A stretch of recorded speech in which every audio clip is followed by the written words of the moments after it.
Picture this. We have a ship with its crew and a horizon that looks like it was designed by somebody who hates human optimism. The sea is completely frozen, the wind has its own opinions, and the expedition leader, Ernest Shackleton, is the sort of man who looks like he was born already wearing wool. But he has a problem so large that it barely fits inside human language. He needs to keep the entire crew alive in the middle of the Antarctic wastelands across winter with a broken ship and no way to call for a rescue. When we hear scenarios like this, we often imagine that the solution is heroic, a single dazzling act of courage, a speech that makes everyone stand a bit straighter, a montage where you suddenly become the kind of person who can wrestle a polar bear whilst reciting Latin. But the people that actually last in extreme conditions such as these often do something less cinematic. They're usually into their routines. When everything's falling apart, they'll still insist on having a hot tea at a certain hour. They'll still tidy the same corner of the tent, and they'll still get everyone outside for a jolly old walk, even when the walk is basically just strolling angrily around the ice whilst pretending you're not trapped in the white jaws of Antarctica.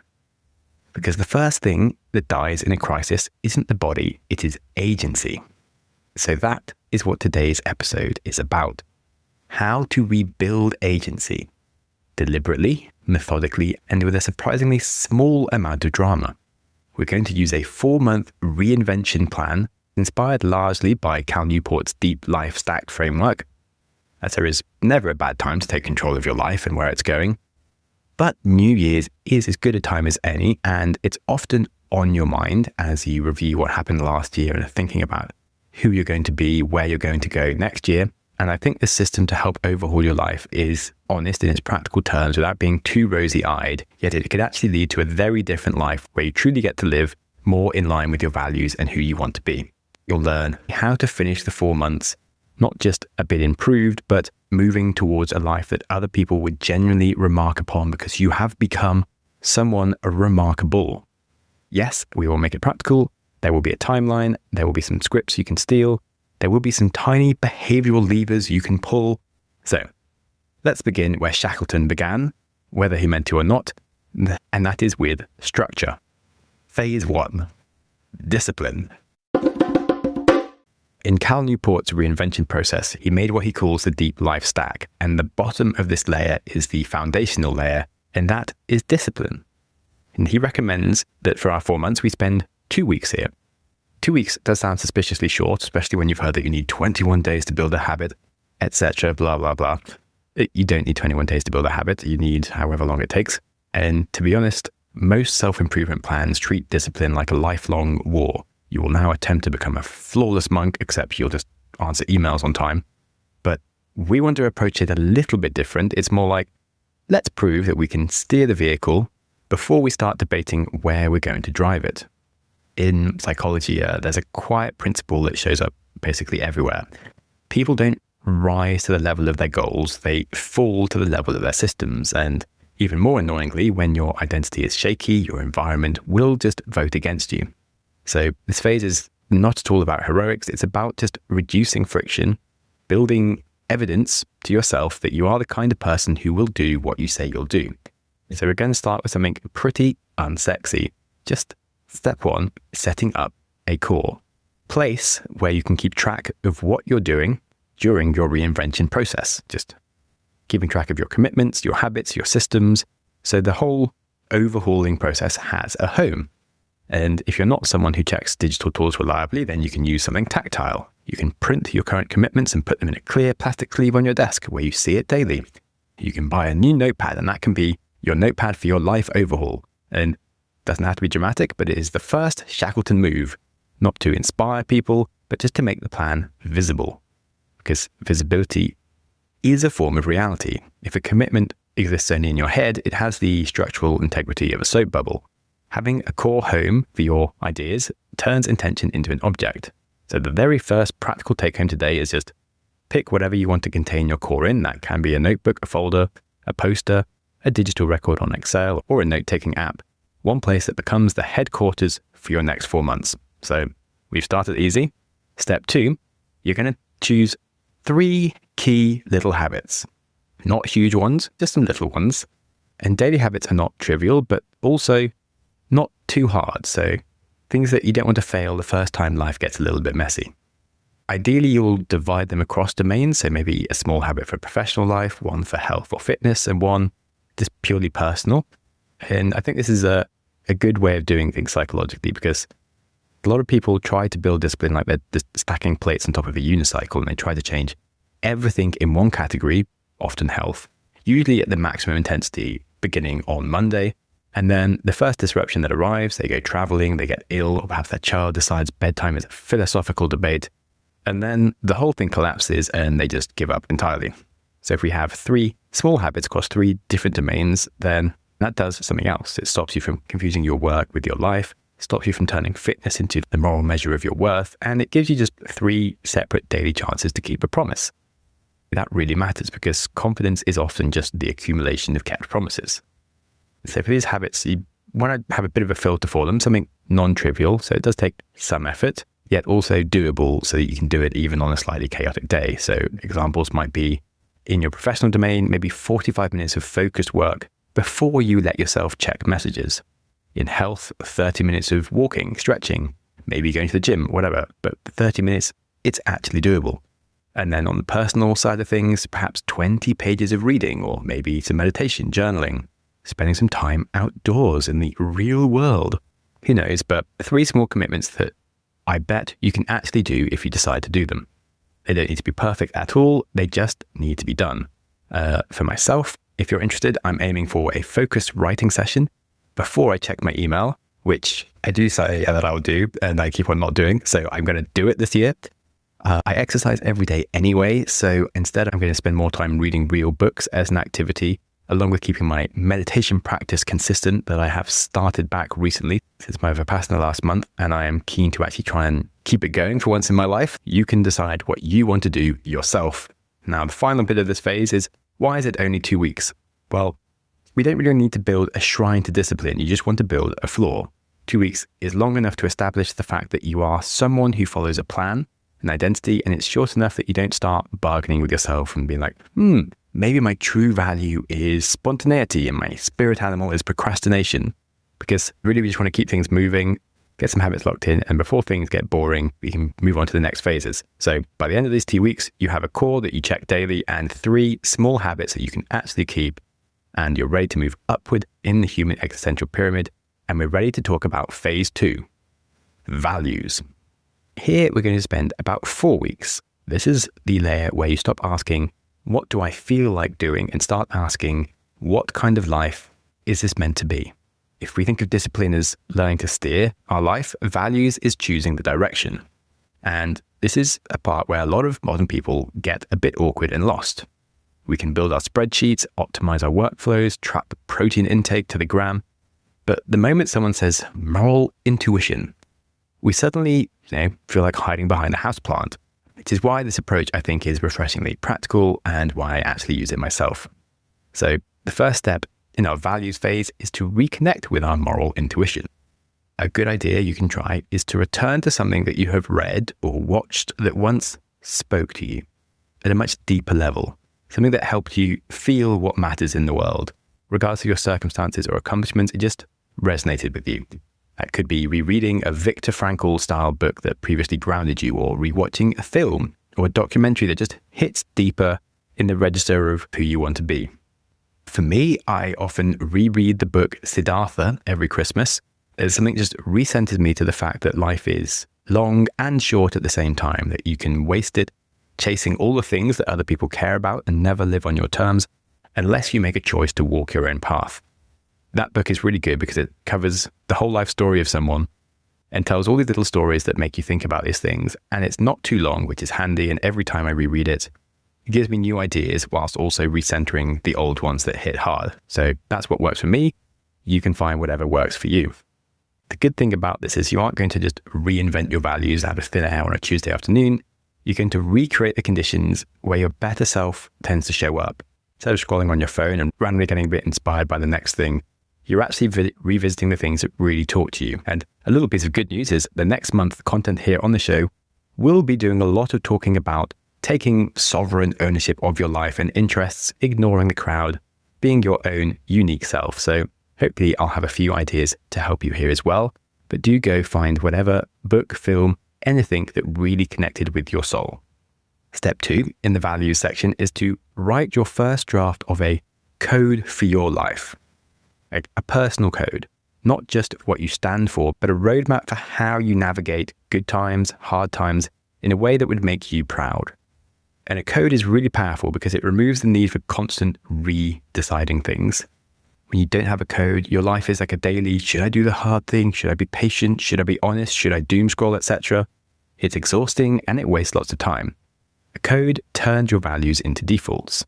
So by the end of this month, you're going to want to have written a one-page code using some prompts like, when I'm stressed, I will do X.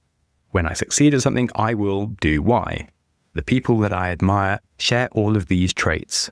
Now, you don't need to overthink them. Just go with the first thing that comes to you. Keep it imperfect. It's a draft. It will evolve. But it should be something very true to you, and it doesn't need to be too long. One of my values, for example, is when life gives me two options, I will always try to take the more interesting one that gives me more memories, even if it's a bit harder or takes more time. And it's one of the best changes and decisions I made in my life, and just led to so many more memories and interesting things that I've done, and genuinely makes me proud to be myself just by keeping this one value in place and using it as my decision framework. Right, step 3 of our values is installing some rituals, regular practices that reconnect you viscerally to your moral intuition, if you will. It is interesting how religious traditions often do this explicitly, like they'll have daily prayers, study rituals, but non-religious rituals can work too. A weekly hike, meditation, volunteering. Every Saturday, my partner and I go to a cafe and we do a creative writing session. So anything that reliably reactivates your deeper compass. And I know rituals can sound mystical, but research suggests they have a very down-to-earth function. They reduce your anxiety and help restore a sense of control. The neuroscience even agrees. Rituals can soften the brain's panic when things don't go perfectly. And so this really matters for our reinvention, because reinvention is by definition uncertain. When you change, some part of you will actually be interpreting this as danger. So having some rituals in place will tell your nervous system that you are still you still belong to something, and you still have a center. So you could redefine one of your habits at the start to make that one of these rituals. This could be a weekly values walk without a phone. It could be a Sunday evening review of the code that you've written, where you read it, adjust one line, plan one act to realign yourself with it, or maybe have a monthly volunteering shift. Or once a week you go swimming in the sea with friends. I don't know. It doesn't matter. Just make it something regular, at least once a month, where it becomes a ritual and you get to spend some time doing something that reminds you that you are a human and who you are. Right. That wraps up our tasks in the values phase. And by the end of it, you want to have spent some time consuming a piece of content that reconnects you with what matters to you and makes you really feel what the purpose of life is. You want to have built your own personal code that you can consult when life gets confusing or noisy and gives you easy decisions. And you want to have at least one ritual that will keep your values warm and not theoretical. Then we are ready to move into the third phase that will keep us in control. After all, it is easy to make a giant wish list of who we want to be, but fitting them into your life is a very different thing. So, phase 3. In our control phase, we are going to organize, we are going to curtail obligations, we're going to find some breathing room. Now, to remind you, we are 6 weeks into our 4-month plan at this point, and here we're going to spend another 4 weeks. In fact, the entire reason that we're adding these things in slowly over time is an example of staying in control in the first place and not taking too many commitments on all at once. That's where most people go wrong with their lives. It's not because they lack ambition, it's because they have thousands of tiny obligations crawling all over their calendar, quite possibly some big ones too.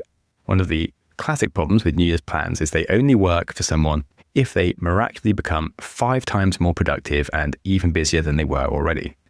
Of course, that's not going to work. So the first part of our control section is to look at our multi-scale planning across our work. So in your professional life, you want to think about your seasonal plans. That's like every quarter or semester. And you'll be updating this every 3 to 4 months of what you have in your plan for that time period, for that season. And then from that seasonal plan, you're going to have a weekly plan informed by the seasonal plan. and then like a daily time blocking plan informed by the weekly plan. And before you get worried, this isn't about just adding more things in and finding a way you can stuff things into your calendar. It's the opposite. It's about getting accurate feedback on what you actually do, what your obligations are, how long they take, what meetings are slicing up your day, and what your real capacity is. And then we have step 2, which is also important, a similar system for your non-work life. This could be changing the oil in the car. I have some passport paperwork for my visa application, etc. You're gathering all of your life admin into one place, so it's not floating around in your head, and your end of year tax report isn't like another random thing that you forget about and just freak out about for 1 month, not doing it until you finally do it, which takes a day. But anyway, this admin is work. It should be organized alongside your weekly work plan, and you should put the time-sensitive things in the calendar so that your life outside work stops being a random improvisational theatre show and something perhaps more predictable. And then the fun part is you can start to see your life how it is, and that means you can start to shape it.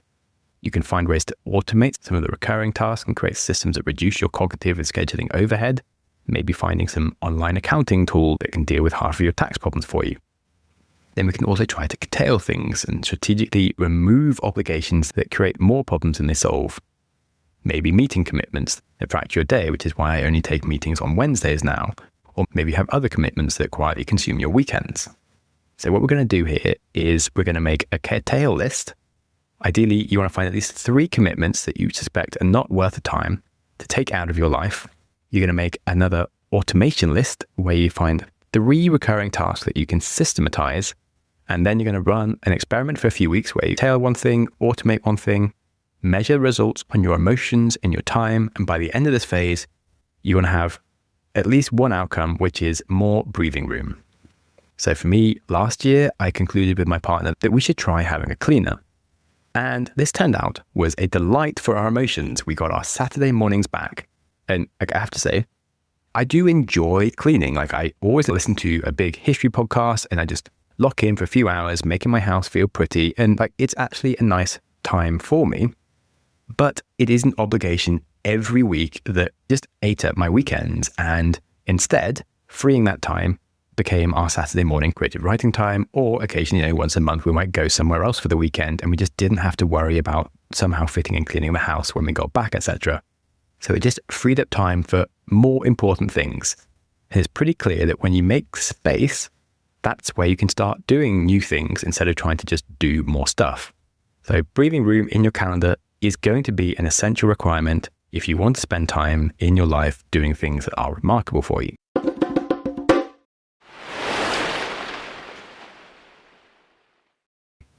That leads us to our final phase of the 4-month process.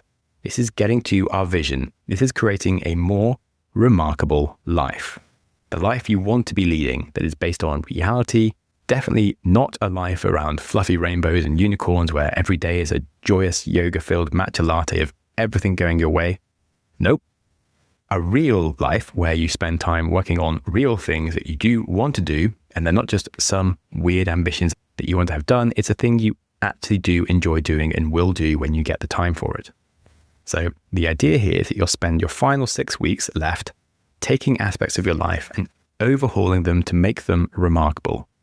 And remarkability is an interesting word. It doesn't mean fame. It doesn't mean you become an influencer with your ring light and a suspiciously constant supply of things you are continuously delighted by. It means that you build a life with features just worth remarking upon. That could be the depth of the things you do, the skill, the craft, the things you contribute, or maybe even just your presence. Because these days, everyone's default description of themselves is how busy they are. They don't have time to take a hobby seriously, or they don't have time to spend it with the people they love, or do the things they want to do. So simply having free time that you can dedicate to something is remarkable in itself. I don't like to talk about myself on the show in like an ideal way because I find most people that do that annoying as hell. But I have accepted that I am slightly remarkable, at least in some ways, as I am a real life human who somehow spends half his day exercising or reading and playing around, just wrestling with ideas that I feel like I want to think about that day. And on many days, I don't make any progress with my ideas that I'm trying to write, but no one can tell me what to do or when. And last year, I started a new project that makes no money so far. I'll spend a whole month researching and writing a single essay on something I am absolutely fascinated by. It is the entire history of human invention, taking one big idea at a time. And yeah, I've been doing that project for a year now, and I'm the only human alive doing that in that level of detail. And by doing something that I just found crazy interesting, it's actually landed me a lucrative and nicely part-time teaching role. It was exactly what I was looking for as a professional thing, and I didn't even send anyone a job application. Some people came to me and offered it to me because I was just doing something remarkable enough that they were like, this is the person we are looking for. So anyway, enough about me. There are 2 parallel moves you can do in the 6-week period on your path to remarkability. One option is a small overhaul that you can actually complete, and by the end of it, you have overhauled your life and you're doing the thing.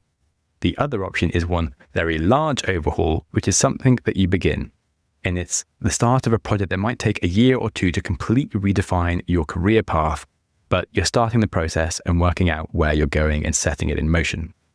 So anyway, the first one, a small overhaul where you just pick a domain like a habit or a passion and you make it really deep.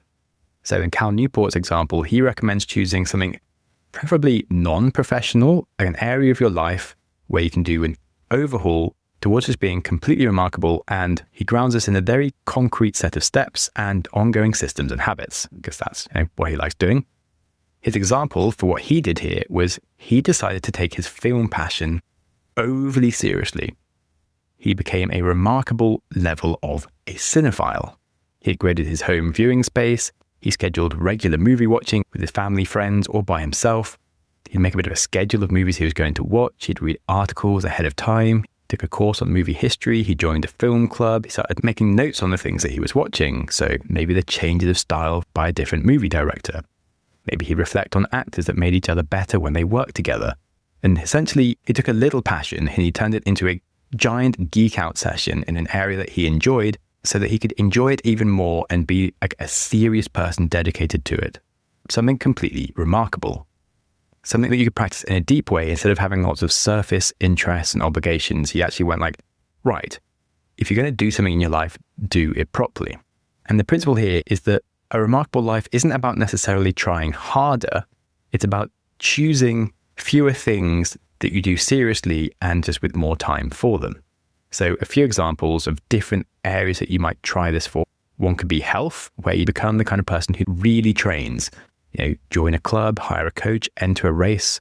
Like you might have friends who enter ultramarathons or Ironman triathlons. It's remarkable, right? But it takes a habit system, a training schedule, possibly joining a community, regular group sessions. But it's really doable. You just have to do it 3 or 4 times a week regularly, and you become the person that is that remarkably healthy person that has a goal. Another option is a friend or community overhaul, where perhaps you host a monthly dinner for the sorts of people you're interested in spending time in. You could start a meetup for creatives in your local area. For example, my friend in Lisbon started an entrepreneur's breakfast every 2 weeks, and now she is the head of an entrepreneur community with lots of new friends. And it's a simple system. She just reaches out weekly, and every other Tuesday they meet for breakfast and have a different entrepreneur hosting, and she's built the community she wanted. Another example would be a learning overhaul, where you just take the concrete step to enroll in a course. So it could be Coursera or Masterclass, they're the simplest. Also the lowest commitment. A better example could be taking an in-person language class twice a week or going to art classes. Maybe you attend a writing meetup twice a week. I think if you're going to do a learning option, like the minimum commitment here would be 2 weekly study blocks or practicing blocks. And outside of those study blocks, I think you should publish at least a few notes or try to teach others, perhaps build a portfolio of work, etc.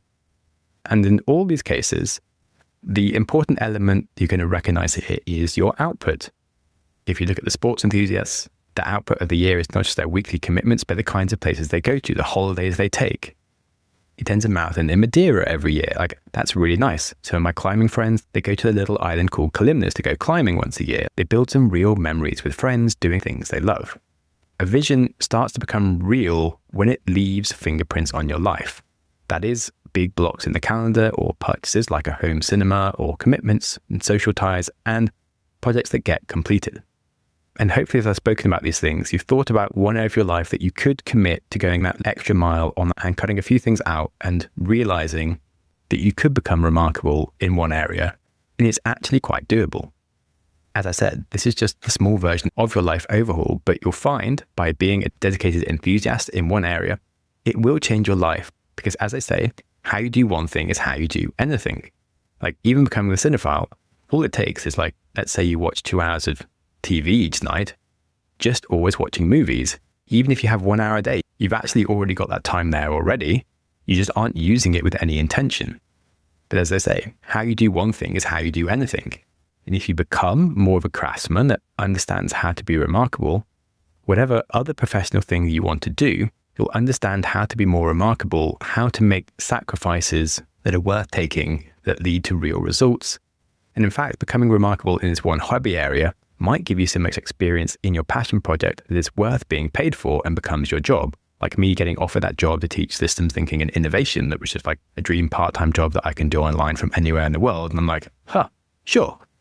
So yes, anyway, as I said, there are two options here. The small, serious overhaul to your life that we've covered. And the second option, here we can talk about the big overhaul. Now that might involve a complete career shift, a location change in your life of where you live, or even a total lifestyle redesign. So with the 6 weeks that we have here, that is really just beginning the process, launching your plans, getting some things in motion. You're going to be scheming what will be involved, researching what skills you'd need, deciding what milestones you'd need to hit before you can even make the leap. Now, psychologically, this really matters. You need the space for it because big life changes often fail for the simple reason that they remain just a vague yearning of something you want to do without the time to work out how to make them concrete. And yearning feels fine, but it doesn't have any risk of becoming someone who acts. And if you start this big life overhaul, this will turn your yearning into a sequence that actually gets done. You know, as someone who has become 35, middle-aged, I've seen plenty of people go through the midlife crisis already. And maybe they've had some successes in their field and realize that they just aren't headed where they want to go in life. For example, my sister, she had her well-paying corporate job. She'd spent a decade on the career ladder. She'd had enough meetings about meetings, and she really wanted to be creative and outdoors more. It took her a good 4-month project of questioning her values, researching courses of ideas of things she might do. She tried a few different weeks volunteering in things that she was interested in. She eventually landed on the idea of garden design. She researched a bunch of different courses across the country, and she finally made the commitment to a full year's training course to get qualified in this new profession. And those 4 months thinking about it, working out what she wanted to be, where she wanted to go, changed her life. And now it's obviously completely changed what she does every day, but she needs to take the time to take it seriously and plan her escape. And this is hardly a unique story. My mother-in-law quit her engineering job at 45 to become a therapist. My best friend quit her job in the NHS to become a carpenter. I quit being a hustling busybody entrepreneur on endless calls to become a writer who doesn't talk to anyone other than Wednesday afternoons if they are lucky. So yeah, it just takes some life experience to know what you enjoy, how you like working, how to get the best of yourself, to then apply that to what the world needs and what you could be actually doing with your time.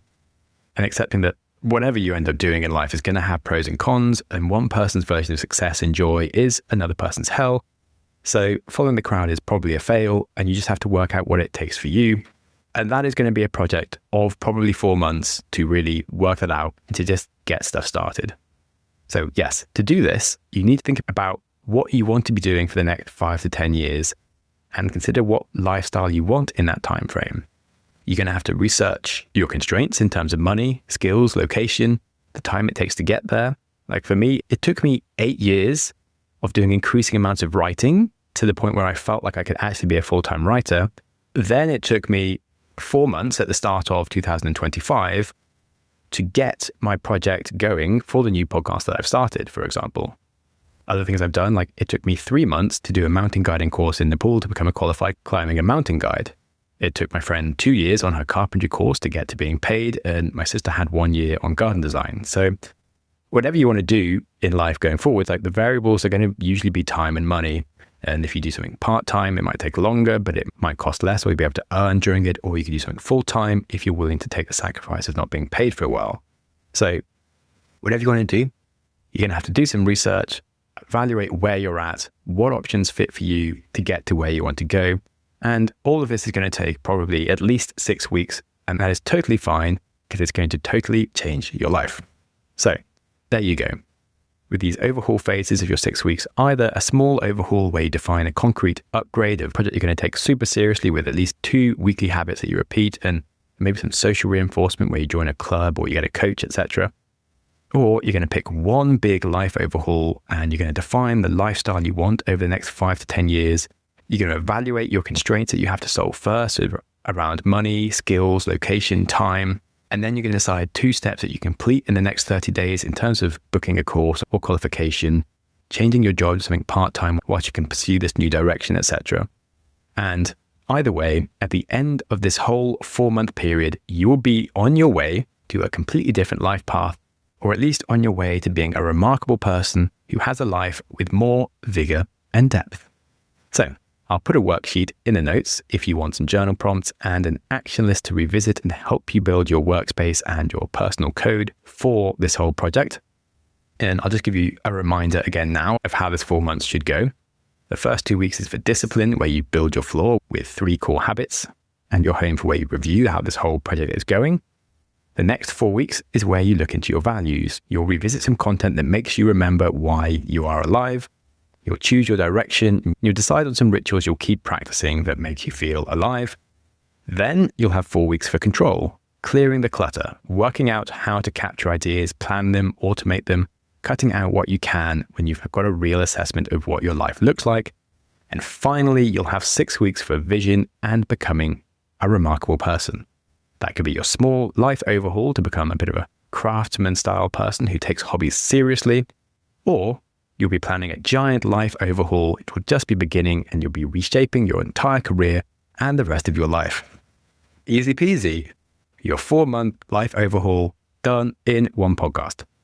Right. It is worth noting that this 4-month overhaul can be done any time of the year.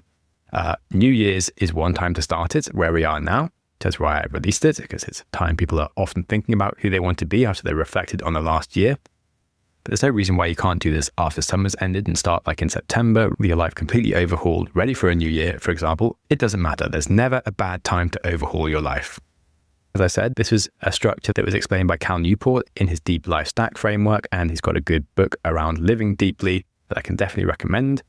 I do find that sometimes he can be a little too constricting and perhaps robotic and maybe not too realistic with some of his ideas compared to at least my own personality. Like maybe if I was a completely different person, his ideas would work better for me.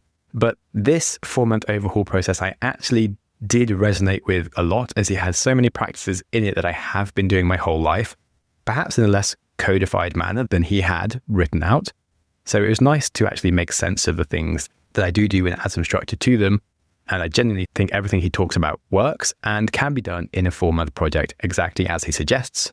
Or if you are the kind of person that just likes to read a recipe book as inspiration, as a guide, and then do things in your own order with completely different ingredients, that's fine. You can take this episode as just mere inspiration, choose the bits of the episode today that resonate with you. Totally cool with me. Do what you want. The end goal is just to build some agency to help you take control of where your life goes. So as the time flies by, you spend it working on the things you want to work on, becoming the person you want to be. Right. I think we can end this episode remembering that Mr. Shackleton didn't get his men home from the wastelands of Antarctica by wishing harder. He did it by refusing to let his agency die. And for our modern lives, the ice in this story isn't Antarctica. It is the slow accumulation of all of just the noise there is today. So many commitments, too much ambiguity, too little meaning, too many decisions, too much phone time, and not enough direction in our lives. This 4-month plan, if you follow it, is a way out and settling on a vision of what a remarkable life is for you that is worth the trouble of dedicating time to. If you enjoyed the episode, then do please share it with a friend who needs to sort their life out already, because that is how the show grows. Also, a good rating and a comment goes a long way. If you feel like it, I would be delighted. Thank you, please. And of course, if you're not subscribed, subscribe. If you want to hear more about my new passion project, the show where I am charting the entire history of human invention and how we went from poo-slinging apes to our modern day lives, where we may or may not be as refined as we think we are. Well, my new show is called How to Change the World, and it is certainly the most obsessive and meticulous thing I have done, and it will teach you something about what it means to be a human that I guarantee you will have not thought about before. And it's available wherever you get your podcast. It's called How to Change the World. And with that, I bid you adieu. Thank you so much for listening. Go you! Your consistency to reach the end of an episode is legendary. My hero! If you have any ideas or feedback for the show, I'm always interested to hear from you. You're the best! Studies show we need time for information to sink in, so I'm going to give you a 5-second pause. Silence. To reflect on one idea from the show before you jump back into your busy life. Ready and go.